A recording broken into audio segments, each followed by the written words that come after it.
Ngi layo katu ke information mah ni bakadan ngani ka jing lingkong layo ka FIR mga batay na layo ka FIR na kalian di kusno di nagling di kusno itu kila ay FIR persyayo tu kenama baong bau lapang kemaris nang berngam kita dan kejing berngam ya uwe padu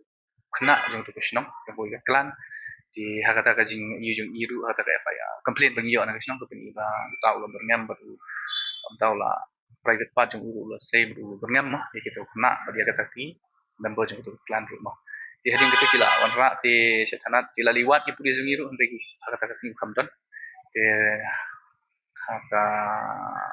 yu kede ni la yo ading ketu kan isi la wanyalam na itu ni yu syapo tanat but ading ketu la pantai na yu but menen ni la yo suwe complain belawan ra apo speak ba keladan kung kata allegation ba ang basa syo itu apo yu tanat te halor kan u SDPO jong ka punislah u nang le ya ka inquiry akat kung ka order jong ni superintendent of police but ya kan ka report on ban aikloy but apo kan ka tayo sayo but teladap ya kata insala ban